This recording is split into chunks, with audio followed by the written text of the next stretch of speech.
வணக்கம். இன்று நாம் தமிழ் கற்கும் முயற்சியில் நாம் பார்க்க போகிறது சொல். முதல் வகுப்புல நம்ம எழுத்துகள் 247 எழுத்துக்களை நம்ம தெரிஞ்சுக்கிட்டோம். அந்த எழுத்துகள் சேர்ந்து எப்படி சொற்களா உருவாகுது, அந்த சொற்களை நாம் எப்படி படிக்கலாம், அந்த சொற்களை சேர்த்து நம்ம எப்படி எழுதலாம் அப்படிங்கிறது தான் நம்ம இந்த வகுப்புல நம்ம பார்க்க போறோம். சொல் சொல் சொல் எழுத்துக்கள் சேர்ந்தது தானே சொல். நம்ம முன்னேறி சொல் எப்படி படிக்கலாம், சொல்ல எப்படி எழுதலாம், பொருள் தரும்படி எழுதலாம் அப்படிங்கிறத பார்க்கலாம். இந்த சொல்லுக்கு வேறு பெயர் இருக்கு. மொழின்னு சொல்லலாம், பதம்னு சொல்லலாம், கிளவின்னு சொல்லலாம். இப்போ பெரும்பாலும் மொழி, பதம், கிளவி அப்படிங்கிறதெல்லாம் இலக்கணம், ரொம்ப உட்பகுதி இலக்கணத்தில் பயன்படுத்தக்கூடிய சொற்கள். இது நம்ம இயல்பாக சொல்லக்கூடியது சொல் அப்படிங்கிறது தான், தெரிஞ்சுக்கோங்க. இப்போ பாருங்க, ஆங்கிறது ஒரு எழுத்து, இம் ஒரு எழுத்து, மாங்கிற ஒரு எழுத்து. இது சேர்ந்து ஆ இம் மா, அம்மா அப்படிங்கிற ஒரு சொல் உருவாகுதுங்களா? அந்த சொல் என்னவா இருக்கு? அம்மானா யாரு? அம்மானா நம்ம அம்மா, தாய். தாய் நம்ம அம்மாவை குறிக்கிறது இல்லைங்களா? தாய் குறிக்கிறது இல்லைங்களா? ஒரு பொருளை தாய்ங்கிற ஒரு நம்ம பொருளை கொடுக்குது. அதுவே பாருங்க, இப்போ ரூ வி கு, ரூ ஒரு எழுத்து, வி ஒரு எழுத்து, கூங்கிற ஒரு எழுத்து சேர்ந்து என்னது? ரூவி கு அப்படின்னு ஒரு சொல் உருவாகுது. நம்ம தெரியாதவங்க இப்படியெல்லாம் எழுதுறாங்க. இல்லை நம்ம படிக்கும்போது தவறுதலாக படிக்கும்போது இப்படியெல்லாம் படிக்கும் இல்லைங்களா? இதுக்கு ஏதாவது பொருள் உண்டா சொல்லுங்க பார்க்கலாம். கண்டிப்பாக பொருள் கிடையாது. எந்த சொல் பொருள் கொடுக்குதோ அதுதான் சொல். அப்போ பொருள் இல்லாமல் எழுத்துகள் சேர்ந்தாலும் பொருள் தரக்கூடியதா இருந்தால் மட்டும்தான் அது சொல். அதுக்கு முறையான எந்தெந்த எழுத்துகள் முதல்ல வரணும், இறுதியில் வரணும் அப்படிங்கிறதெல்லாம் அதுக்கு தனியாக விதிகள் உண்டு. அதை நான் பின்னாடி வகுப்புல சொல்கிறேன். இப்போ சொல்ல மட்டும் தெரிஞ்சுக்கலாம். சேர்த்து எப்படி படிக்கலாம், சேர்த்து எப்படி எழுதலாம் அப்படிங்கிறத எளிமையாக எப்படி நம்ம படிக்கிறதுக்கே கஷ்டப்படுறோம். நம்ம எழுத்துக்களை சேர்த்து படிக்கிறதே நிறைய தடுமாற்றங்கள் இருக்குது. அந்த தடுமாற்றங்கள் இல்லாமல் எப்படி படிக்கலாங்கிறது தான் நம்ம இந்த வகுப்புல கற்றுக்க போகிறோம். அடுத்தது இது பாருங்க, மா, ஆ, கி, மா, கி, இது ஏதாவது பொருள் தருதுங்களா? இந்த மாதிரி எழுத்துக்கள் சேர்ந்தாலும் எந்த பொருளும் தரலைன்னா அது சொல் கிடையாது. அதையும் தெரிஞ்சுக்கோங்க. இது பாருங்க, இது ஒரு கி எழுத்து, லி ஒரு எழுத்து, கி லி ரெண்டு எழுத்து சேர்ந்து என்ன சொல்லுது? கிளி அப்படிங்கிற ஒரு சொல் உருவாகுது. கிளி அப்படின்னு என்ன? ஒரு பறவையை குறிக்குது இல்லைங்களா? கிளிங்கிற ஒரு பறவையை குறிக்குது. அடுத்தது வி அப்படிங்கிற ஒரு எழுத்து, டு அப்படிங்கிற ஒரு எழுத்து சேர்ந்து, ரெண்டு எழுத்தும் சேர்ந்து வீடு அப்படிங்கிற ஒரு பொருளை தருது இல்லைங்களா? அப்ப இது ஒரு சொல். இரண்டு எழுத்துக்கள் தான் சேர்ந்து சொல்லா இருக்கணும்னு அவசியம் இல்லை. ஒரு எழுத்தா இருந்தாலும் அது பொருள் தரதா இருந்தா அதுவும் சொல் தான். அந்த ஓரெழுத்து சொற்கள் 42 இருக்கு பொருள் தரக்கூடியதா. அதுல ஒரு சில எழுத்துக்கள் மட்டும் உங்களுக்கு எடுத்துக்காட்டா சொல்லியிருக்கேன். இப்போ ஆ ஒரே ஒரு எழுத்து தான். அது என்ன குறிக்க தெரியுமா? பொருள் தருதுன்னா பசு அப்படிங்கிறது பொருள் தருது. அப்ப இதுவும் ஒரு சொல். ஒரே ஒரு எழுத்து, ஒரு சொல் தான். தீ, தீங்கிறது நெருப்பை குறிக்குது. ஒரு சொல் தான், ஒரே ஒரு எழுத்து தான், அதை நெருப்பை குறிக்கிறதுனால அதுவும் சொல் தான். தை, தைங்கிறது ஒரு எழுத்து தான், அதுவும் மாதத்தை குறிக்குது இல்லைங்களா? அதுவும் பொருள் தருது. அப்போ ஒரு எழுத்து. அப்போ சொற்கள் ஒரு எழுத்திலிருந்து பல எழுத்துகள் வரைக்கும், ஒரு அதிகபட்சமா 10 எழுத்துகள் வரைக்கும் சேர்ந்ததா சொற்கள் உருவாகக்கூடியது நம்ம தமிழ் மொழியில இருக்கு. 10 எழுத்துக்களுக்கு மேலேயும் இருக்கு.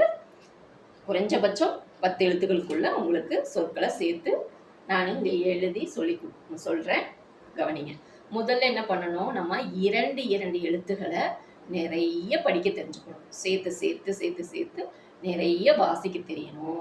அதே மாதிரி 2 எழுத்து சொற்களை நிறைய சேர்த்து எழுதி நம்மளே படிச்சு பார்க்கணும். அப்பதான் எழுத்துக்களை சேர்த்து படிக்க தெரியும். நிறைய குழந்தைங்க படிக்க வாசிக்கவே தடுமாறுறாங்க. சேர்த்து எழுதவே எழுத்துக்களை மறந்துட்டு எந்த எழுத்து இங்க வரணும் அப்படிங்கிற சேர்த்து எழுதுறதையே மறந்துடுறாங்க. அந்த குறைகள் எல்லாம் இருக்கவே கூடாது. எளிமையா நம்ம படிக்கலாம், எளிமையா எழுதலாம். அது எப்படி? இப்போ பூ ஒரு எழுத்து இல்லைங்களா, அது ஒரு எழுத்து. அடுத்தது 2 எழுத்து பாருங்க, ஆ டு. 2 எழுத்து சேர்த்து நம்மளால படிக்க முடியுமா?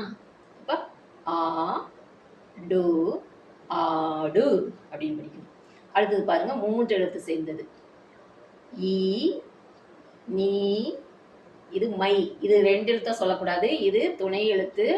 இது போல வந்தா நான் எழுத்துக்களை சொல்லி கொடுக்கும் போதே சொல்லியிருக்கேன். அது தெரியாதவங்க அதை போய் பாருங்க. இது துணை எழுத்து, மாசு.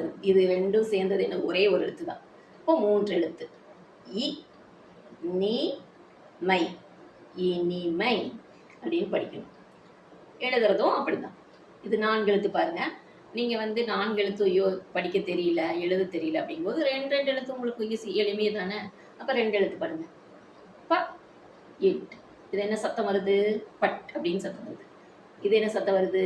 ட இம், டம்னு சத்தம் வருது. இது பட்டு, இது டம். அப்ப என்னது? பட்டம், பட்டம். எளிமையா வந்துருச்சு.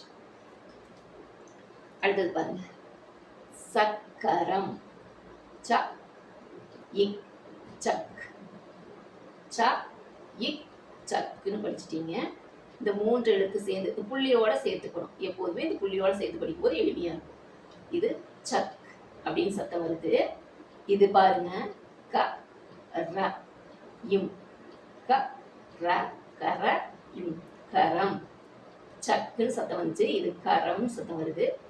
சக்கரம், சக்கரம். இப்படிதான் சேர்த்து எழுத்துக்களை படிக்கணும். எழுதுறதும் அப்படி சொல்லிக்கிட்டே நம்ம எழுதணும்னா சரியா வரும். அடுத்தது 6 எழுத்து சொற்கள் பாருங்க. அதே போலதான் 2 எழுத்து நமக்கு எளிமை தானே. அப்ப 2 எழுத்து இல்லைன்னா 3 எழுத்து இந்த புள்ளியோட சேர்த்துக்கோங்க. ப நீ இக், பனி, பனி. இது க இக் டி, கட்டி. இது பனி சத்தம் வந்துச்சு. இது கட்டின்னு சத்தம் வருது. அப்ப பனி கட்டி. அவ்வளவுதான்.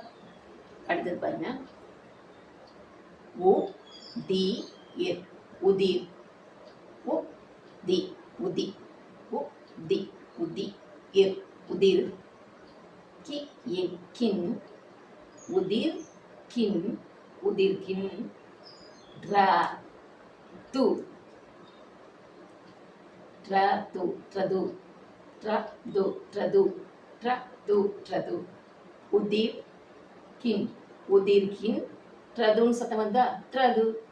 உதிர்கின் ட்ரது, உதிர்கின்றது. அப்படி திரும்ப திரும்ப சொல்லுங்க, பல முறை சொல்லி பாருங்க. அப்ப வந்துடும். உதிர்கின்றது, உதிர்கின்றது, உதிர்கின்றது அப்படின்னு. பூ எப்பூ, களி, களி, பூக்களி, பூக்களி. லீ, பூக்களி, லீ. பூ பூ இக் பூ, களி, பூக்களி, லீ. பூக்களி, லீ, பூக்களி, லீ. ரூ, பூக்களி, லீ, ரூ. இந்து, து, இந்து. இப்ப இதை சேர்த்து படிங்க. அப்ப இதை சேர்த்து படிங்க, பிரிச்சிருங்க. இந்த வார்த்தைய முழுமையா பெருசா இருக்கு, நமக்கு வரல அப்படிங்கும்போது எப்படி எளிமையா பாருங்க. பூக்களி, பூக்களி. இதை தனியா ஒரு சத்தம். லீரோ இந்து, லிருந்து. அது ஒரு தனி சத்தம். இப்போ பூக்களில் லிருந்து, பூக்களில் இருந்து அப்படின்னு படிச்சுக்கலாம். அடுத்தது பாருங்க, செல்லோ, செல்லோ மை, செல்லோ மை, செல்லுமை. படு, படு, செல்லுமை, படு. இது சேர்த்துக்கணும் சொல்லியிருக்கேன் இல்லைங்களா. இது படுத்து, இது செல்லுமை, இது படு, செல்லுமை, படு. தீயது, தீயது, செல்லுமை, படு, தீயது. செழுமைப்படுத்தியதோ, செழுமைப்படுத்தியது அப்படின்னு படிச்சுக்கலாம். அடுத்து பாருங்க, ஐயம் ஐம், பேரோயின் பெரும். இது ஒரே எழுத்து தான், ஒற்றை கொம்பு, துணை எழுத்துது. உடனே இது என்னன்னு தெரியாம படிக்கிறது, திணறக்கூடாது. ஐம் பெரு இங், பெரும். ஐயும் சத்தம் வருது, பெரும் சத்தம் வருது. இது கா இப், காப். ஐம் வெறும் காப், ஐம்பெரும் காப். பியா இம், பியம். அது பியம். இந்த 3 எழுத்துக்கள் என்ன சத்தம் வருது, பியம். ஐம் பெரும் கா பியம், ஐம்பெரும் காப்பியம். இப்படி எழுத்துக்களை நமக்கு எளிமையா 2 எழுத்துக்கள் கண்டிப்பா எல்லாருக்கும் சேர்த்து படிக்க தெரியும்.